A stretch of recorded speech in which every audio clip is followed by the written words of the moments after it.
The morning sun broke through the heavy clouds, casting golden beams over the battlefield where the remnants of a long, brutal war lay scattered. Sir Alistair, the Paladin, stood in solemn silence, his sword, now dulled and worn from countless battles, held firmly in his grip. His eyes, once fierce with purpose, were now clouded with doubt.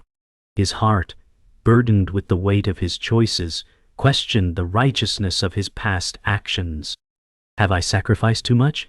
he wondered silently, his gaze fixed on the distant horizon, where the smoke of his last conquest still rose, a silent testament to the destruction he had wrought.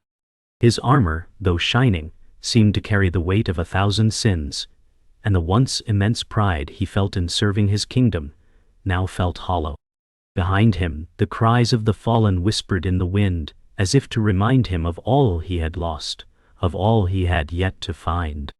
The Paladin closed his eyes, seeking something within, something more than glory. His soul ached for peace.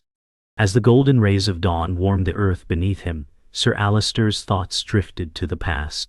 He remembered the faces of his comrades, his brothers and sisters in arms. Their laughter, their courage, their unwavering belief in the cause that had united them all. But now, those faces seemed like ghosts, faded and distant. What was it all for? He whispered to himself, the question lingering like smoke in the air. His grip on his sword tightened as he recalled the fierce battles, the cries of the fallen, the fleeting moments of glory that now felt so insignificant. The world had changed, and he had changed with it. Once a noble champion, he now questioned the very foundation of his purpose. He was not the same man who had once fought with pride, but neither could he reconcile the person he had become. There was no simple answer, no clear path forward, only the aching emptiness of uncertainty. "Oh." Sir Alistair sighed deeply, feeling the weight of the world pressing on his chest. His footsteps echoed in the silence as he began to walk slowly toward the remains of a once great citadel, now reduced to rubble. Each step was heavier than the last, as if the very earth itself carried the burden of the past. He paused for a moment, gazing up at the shattered walls. "This was my kingdom," he muttered, his voice cracking slightly. "We fought so hard to protect it, and now it lies in ruins." A bitter laugh escaped his lips, hollow and devoid of joy. The cost of victory had been too great, the price of peace too steep. He had lost everything, his friends, his faith, and the very ideals he had once sworn to uphold. But despite the desolation, a flicker of resolve began to grow within him. If there was a chance for redemption, he would find it. Standing among the ruins, Sir Alistair placed his hand against a shattered stone wall, feeling the cold, jagged surface beneath his fingers. Memories flooded back, of battles fought, of promises made, of the people who had believed in him. "I failed them," he whispered, his voice raw with regret. "I failed them all."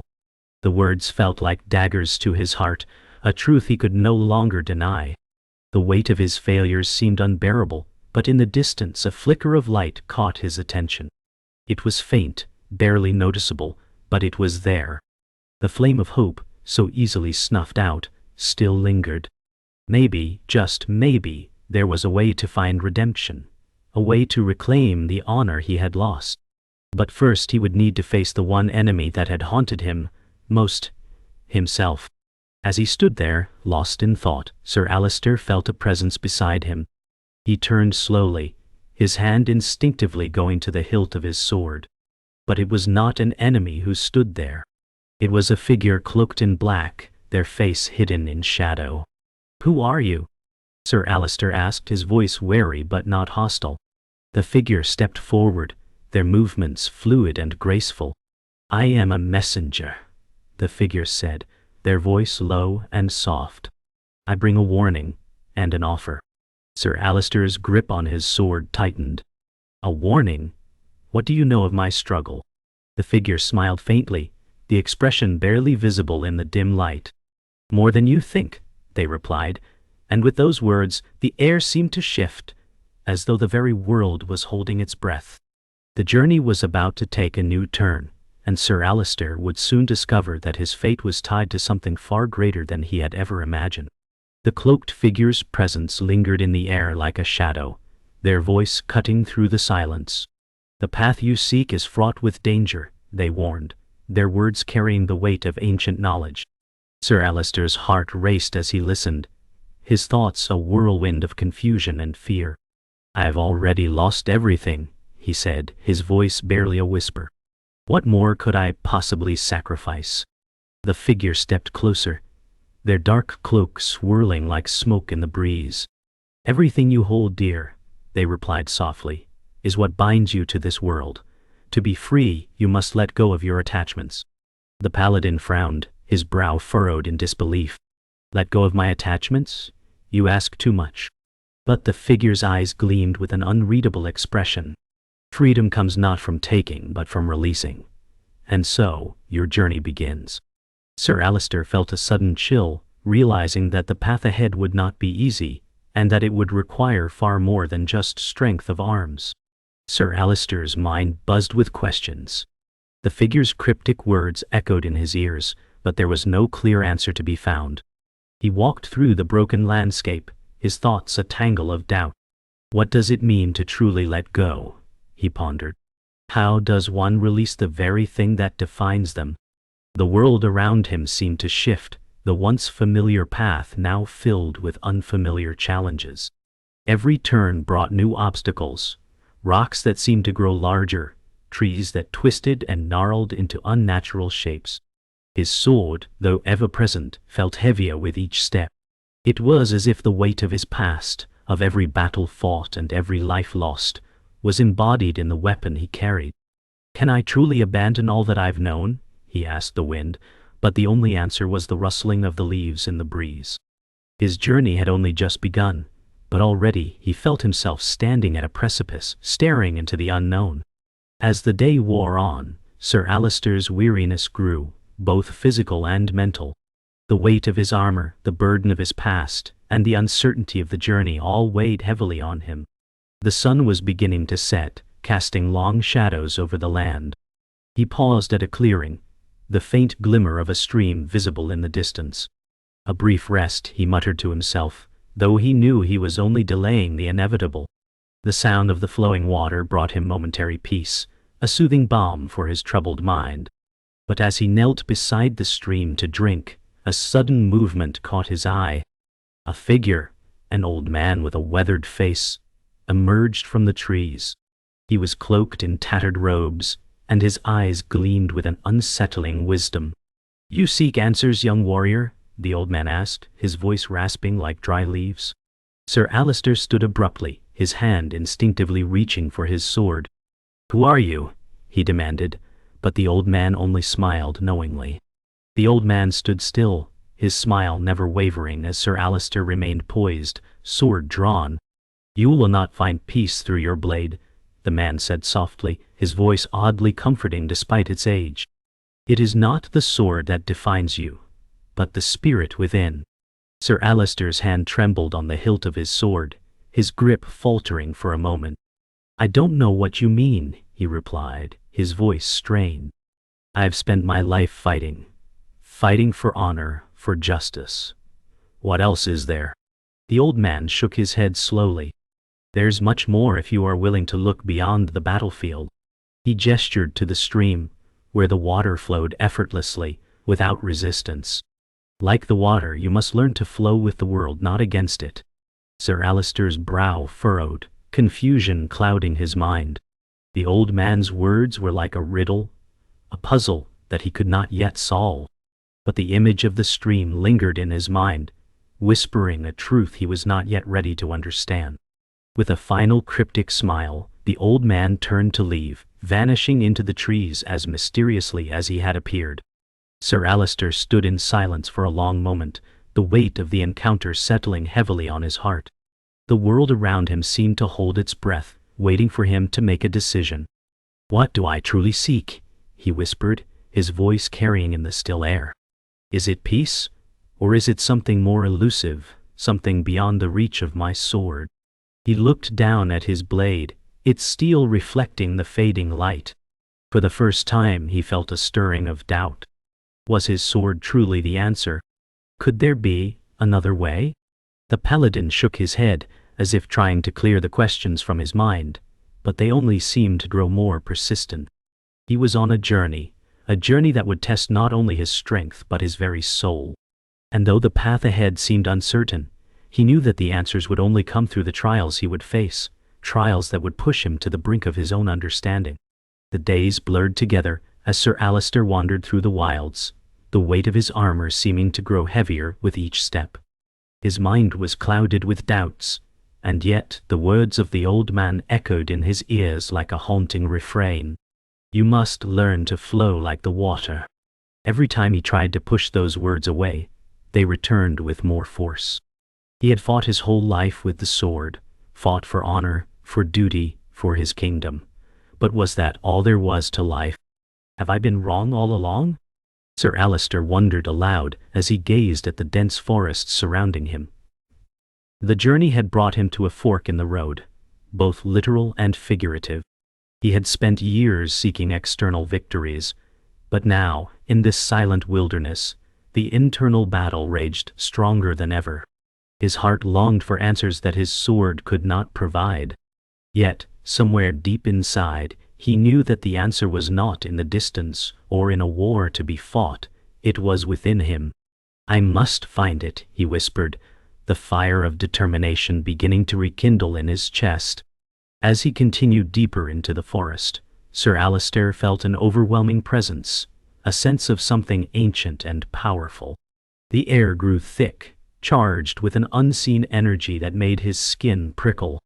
It was then that he noticed the clearing ahead, bathed in a soft golden light that seemed to defy the darkness around it. Drawn to it like a moth to a flame, he stepped forward cautiously, his heart racing in anticipation. Within the clearing stood an ancient tree, its trunk gnarled and twisted, yet it radiated a calm, serene energy. At its base was a stone pedestal, upon which rested an intricately carved crystal, its surface shimmering with an otherworldly glow. Sir Alistair approached the pedestal slowly, as if afraid that the ground itself might give way beneath him. "What is this place?" he asked, his voice barely a whisper. The air was still, and the answers seemed to come not in words, but in a deep, resonating feeling that washed over him. This was a place of truth. As Sir Alistair reached out to touch the crystal, a surge of energy shot through him, causing him to stumble back. His vision blurred, and for a moment, the world around him seemed to spin out of control. Memories, fragments of his past, flashed before his eyes, too fast to fully grasp. He saw himself as a young man, full of ambition and pride, fighting on the front lines of a war that he thought was justified. He saw the faces of his fallen comrades, their expressions full of hope and trust, and he remembered the weight of his promises to them. But then, something shifted. The memories changed. He saw the destruction he had caused, the families torn apart, the lives lost. The faces of those he had fought against flashed before him, their eyes filled with fear and sorrow. "What have I done?" Sir Alistair whispered, his voice trembling as the truth began to sink in. The realization hit him like a physical blow. The very ideals he had once fought for had been corrupted by his own pride and desire for power. Gasping for breath, Sir Alistair fell to his knees, his heart pounding in his chest as the vision slowly faded. His thoughts were a jumbled mess, his body trembling from the intensity of what he had seen. The world around him seemed to pulse with the energy of the crystal, and for a brief moment, he felt as if he were no longer alone. The air around him seemed to whisper, not with words, but with an overwhelming sense of understanding. His entire life had led him to this point, to the truth that had always eluded him. It wasn't just the external battles that defined him, but the internal ones, the wars within his own soul. Sir Alistair raised his eyes to the crystal once more, feeling the overwhelming pull of its power. "I see now," he murmured, his voice filled with both sorrow and clarity. "I have been fighting the wrong enemy all along." The weight of his mistakes and the realization of his true journey settled heavily upon him, and yet, for the first time in years, he felt a flicker of hope, a new purpose beginning to take root. With newfound clarity, Sir Alistair slowly rose to his feet, his body still trembling but no longer from fear. The weight of his sword felt different now, less like a tool of war, and more like a symbol of his past, a past that he was ready to leave behind. He took a deep breath, his eyes fixed on the glowing crystal, the truth it represented now clear in his mind. I must change, he vowed silently, for the sake of those who are still out there, for the sake of redemption. As he turned to leave the clearing, the whispers in the air seemed to carry a blessing, a silent acknowledgement of his resolve. The journey was far from over, but for the first time in a long while, Sir Alistair knew he was on the right path. The world would not be changed in an instant, but his heart had shifted.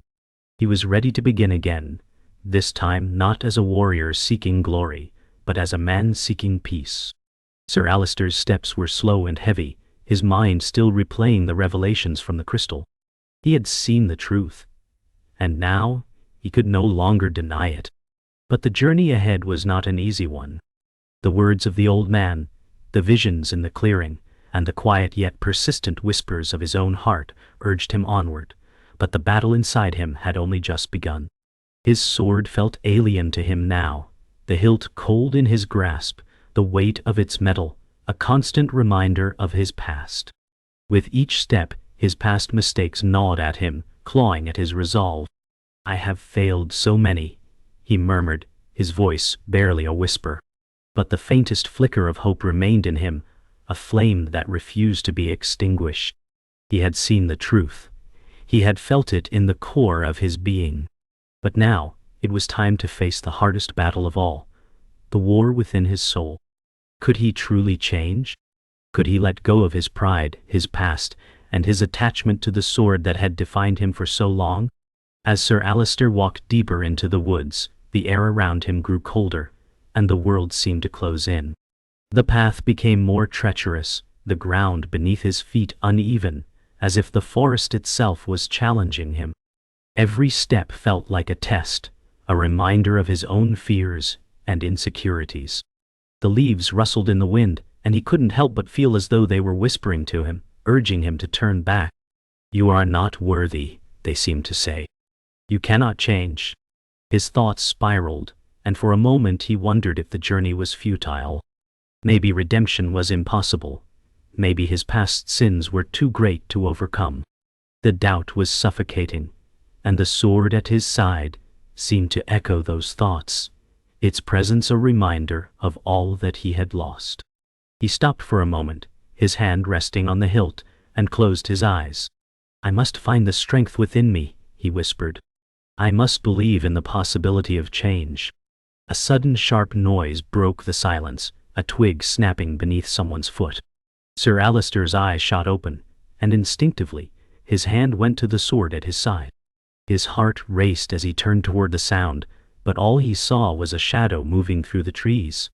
The air shifted, and with it, an eerie presence made itself known. You cannot outrun your past, a deep voice boomed, sending a chill down Sir Alistair's spine. A figure emerged from the shadows, cloaked in darkness. The figure's eyes glowed with a faint, unnatural light, and Sir Alistair knew immediately that this was no ordinary foe. This was a manifestation of his own fears, the embodiment of his guilt and self-loathing. You are not worthy of redemption, the figure hissed, drawing a long, jagged blade from the folds of its cloak. Sir Alistair took a step back, his pulse quickening. I will not let you win, he declared, his voice shaking but resolute. This battle, he realized, was not against a physical enemy. It was a battle within himself. The figure raised its blade, its movements fluid and unnatural. Sir Alistair felt a cold sweat forming on his brow as the spectral figure advanced. It spoke again, its voice like a distant echo. You cannot escape what you have done. The lives you have taken, the promises you have broken, they will haunt you forever. Sir Alistair's grip tightened on his sword. I am not the man I was, he shouted, his voice shaking with emotion. I have changed, and I will continue to change. I will not let my past define me. With a roar, the figure lunged, and Sir Alistair reacted instinctively, his sword meeting the figure's jagged blade with a resounding clash. The sound reverberated through the air, the shock of it vibrating in his hands. For a brief moment, time seemed to slow, and in that frozen moment, Sir Alistair felt a deep, profound understanding. This was not just a battle of steel, it was a battle of willpower, of conviction. The figure was a reflection of his own doubts, and to defeat it, he had to overcome them. The battle raged on, each strike more desperate than the last. Sir Alistair could feel the weight of his past pressing down on him with every movement, but there was something else, something stronger. It was the flicker of hope, the belief that redemption was still possible. With each swing of his sword, he forced the doubts away, pushing them back into the shadows where they belonged. "I will not be your prisoner," Sir Alistair shouted, his voice full of determination. With a final powerful strike, he cleaved through the shadow's blade, and the figure dissolved into nothingness, the air returning to stillness. Sir Alistair stood, breathless and trembling, his sword still raised. The forest around him seemed to breathe a sigh of relief, the oppressive atmosphere lifting as the figure vanished. For the first time, Sir Alistair felt a sense of peace. A peace that came not from the absence of battle, but from the victory over his own fear. "I am free," he whispered, the words barely audible but full of truth. The path ahead was still uncertain, but he was no longer bound by the chains of his past. The days that followed the battle within the forest were filled with both peace and uncertainty. Sir Alistair's mind was clearer than it had been in years, but the path ahead remained shrouded in mystery.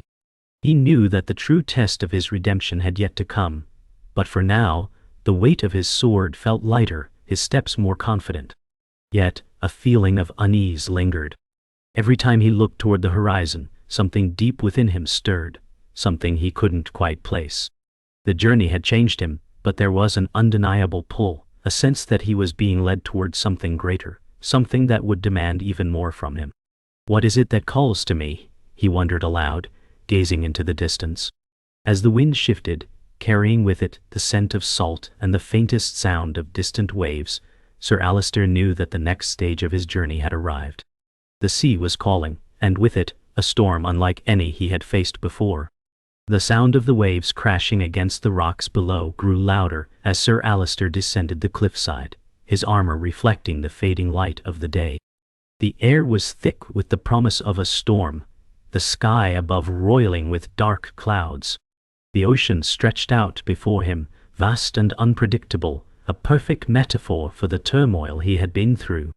As he reached the shoreline, the figure of a man appeared on the horizon, a silhouette framed against the darkening sky. The man stood still, his back turned to Sir Alistair, as though waiting for him. Despite the distance, something in the figure's posture felt familiar, almost as though he had been expecting Sir Alistair's arrival. "Who are you?" Sir Alistair called out, his voice rising above the crashing waves. The man turned slowly, revealing a face that made Sir Alistair's heart skip a beat. It was him, Sir Alistair's former mentor, long thought dead in battle. "I have waited for you," the figure said, his voice calm and measured. Sir Alistair's mind raced as he approached the figure, his heart pounding in his chest. It had been years since he had seen his mentor, years since the battle that had claimed his life, or so he had believed. The truth before him was both a relief and a shock. "How is this possible?" Sir Alistair whispered, his voice trembling. The figure, his mentor, regarded him with calm eyes. "It was not my time to die, Alistair," he replied softly. "You should have known that." Sir Alistair staggered back, his mind reeling from the implications of his mentor's words. "But we lost you. We all mourned you," Sir Alistair said, the confusion clear in his voice. His mentor nodded. "You mourned an illusion, a part of me that was never truly gone." He stepped forward, his eyes piercing. "I have been watching you, Alistair. I have been guiding you from the shadows." Sir Alistair's breath caught in his throat. "Why didn't you show yourself before?" he demanded, his voice harsh. "I had to watch you fall, Alistair," his mentor explained, stepping closer. "I had to let you struggle. You needed to learn the truth of your own heart before you could understand what comes next." Sir Alistair shook his head, his mind still struggling to grasp the situation. "But I have fought for redemption. I have battled my own fears, my own sins. What more is there for me to do?" The mentor's eyes softened. "Redemption is not a destination, Alistair. It is a journey, but you have not yet faced the greatest trial." Sir Alistair's heart sank. "What is it that you're asking me to do?" he asked, his voice barely above a whisper. His mentor looked out over the sea, where the storm clouds now loomed closer, and a glimmer of understanding crossed his face. "You must confront the storm within yourself. Only then can you find true peace." With those words, the wind began to howl, and the first raindrops began to fall, as if nature itself had been waiting for this moment. The storm broke in full force, the waves crashing violently against the rocks, as Sir Alistair stood firm beside his mentor. The battle inside him had not ended. It had only intensified. The words of his mentor rang in his ears. "You must confront the storm within yourself." With every flash of lightning and every rumble of thunder, Sir Alistair felt the darkness within him rise to the surface. The storm outside mirrored the chaos inside him, and for the first time he understood what his mentor had meant. This was not just a battle of swords, but a battle of the spirit. "I'm ready," Sir Alistair said, his voice firm as the winds howled around them. His mentor nodded, a glimmer of approval in his eyes. "Then face it, Alistair. Face your true self." With a deep breath, Sir Alistair stepped forward into the storm, the wind howling against him as the battle for his soul began anew. He was no longer fighting for redemption alone. He was fighting for peace, for balance, for his very essence. The storm raged on, its fury mirroring the tumultuous battle within Sir Alistair. With each thunderclap, memories of his past came crashing back. Of friends he had failed, of enemies he had slain, of the honor he had once held so dear, now tarnished and hollow. His sword felt heavier than ever, yet his grip tightened with resolve. "I must face it," he whispered, his voice barely audible over the howling wind. His mentor's words echoed in his mind. "You must confront the storm within yourself." With each wave that crashed against the shore, Sir Alistair felt the weight of his past sins pressing in on him. But amidst the chaos, there was clarity. He understood now. Redemption wasn't about erasing the past, but about accepting it, learning from it, and forging a new path forward. His inner turmoil had always been the true enemy, and only by overcoming it could he find peace. The storm outside was not his enemy. It was a reflection of the storm within. As the storm continued its fury, Sir Alistair felt an overwhelming sense of clarity wash over him. The winds howled, but he no longer felt afraid. Each gust seemed to strip away layers of doubt, revealing the core of who he was. He was no longer a man bound by the weight of his past actions, nor was he a man searching for redemption in the eyes of others. He was simply a man who had made mistakes, who had hurt others, but who had learned to stand in the storm and face the truth of his soul. "I have been broken," he said aloud, his voice steady against the roar of the elements. "But I am not beyond repair." With those words, the sky above seemed to soften, the fury of the storm abating just slightly, as if the universe itself was acknowledging his shift. Sir Alistair's grip on his sword loosened, not in weakness but in acceptance. The storm was still fierce, but he had found peace within the chaos.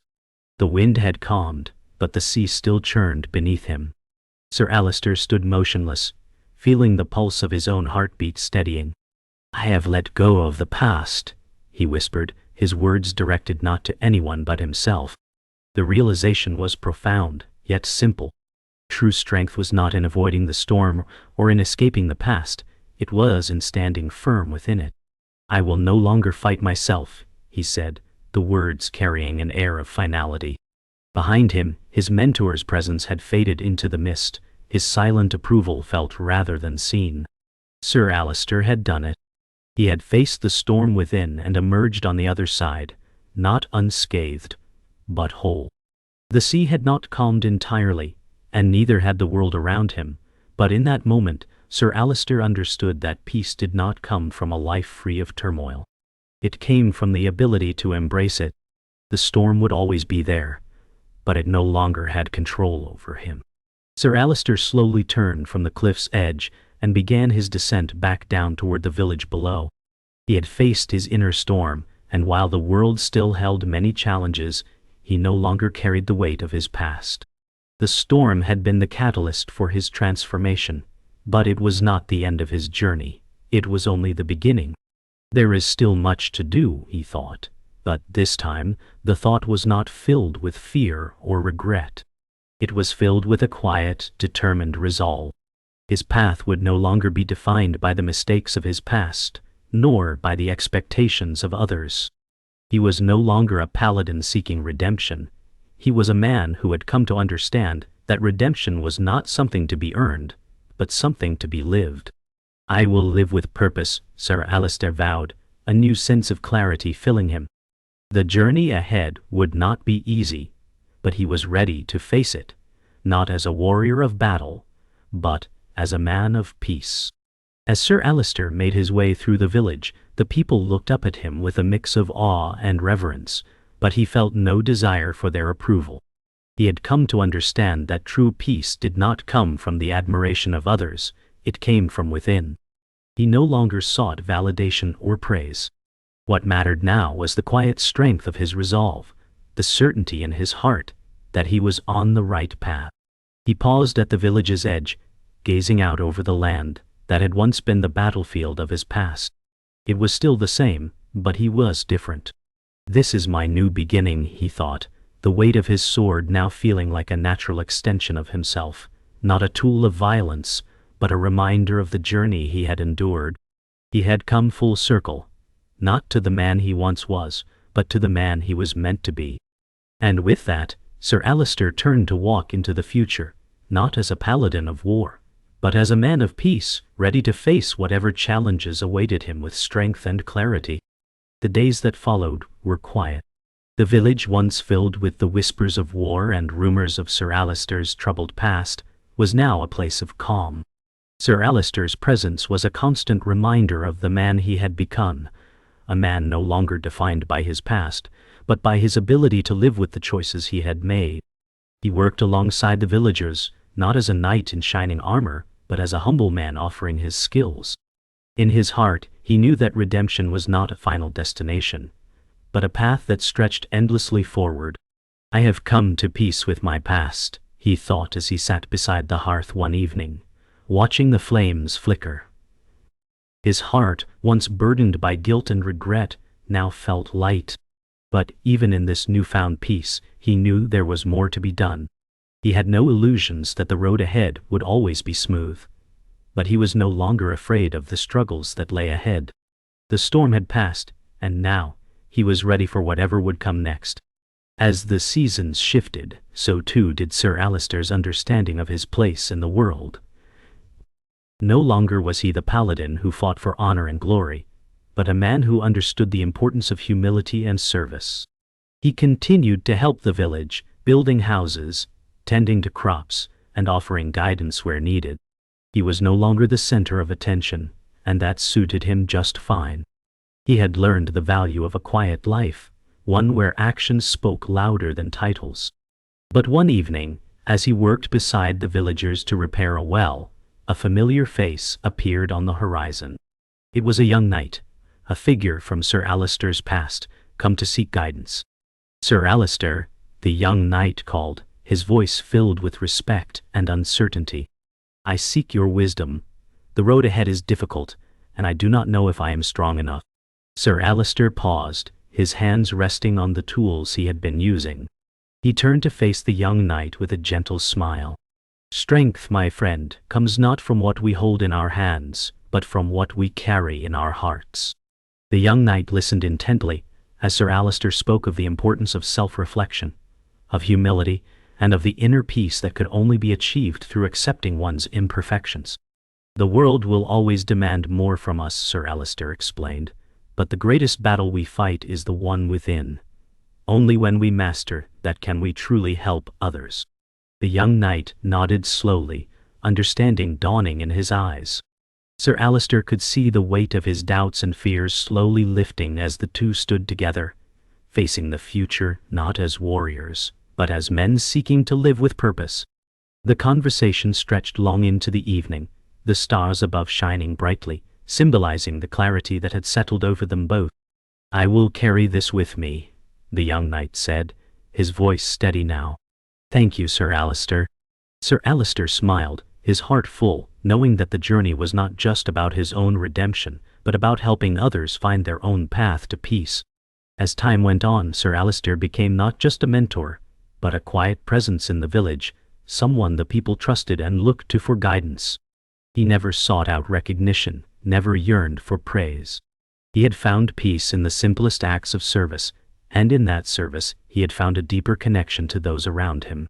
One day, as he stood at the edge of the village, watching the sun dip below the horizon, he felt a profound sense of contentment. "This is enough," he thought. His past had shaped him, but it no longer defined him. He had become the man he was meant to be, not a warrior, but a man who sought peace, understanding, and connection with those he served. The village was thriving, its people living in harmony, and Sir Alistair knew that his journey had taken him exactly where he needed to be. There were still challenges ahead, but they no longer scared him. He was no longer running from his past. He had embraced it, learned from it, and now lived for the future. One final evening, as Sir Alistair stood by the hearth, the village children gathered around him, eager to hear his stories of battle and adventure. He smiled gently, knowing that the tales of his past no longer carried the weight they once did. "The true adventure," he said softly, "is the one we live each day. The small moments, the quiet acts of kindness, the strength found in vulnerability, these are the real victories." The children listened with wide eyes, their imaginations captivated not by tales of sword fights or glory, but by the simple truth of living with purpose. As the night grew late, and the children drifted off to bed, Sir Alistair sat in silence, his heart full. He had found his peace, and in doing so, he had helped others to find theirs. The world, he realized, was full of storms, both within and without. But it was in how one faced those storms that true strength was found. And for the first time in his life, Sir Alistair knew that he was ready for whatever came next, for he had finally embraced the man he had become.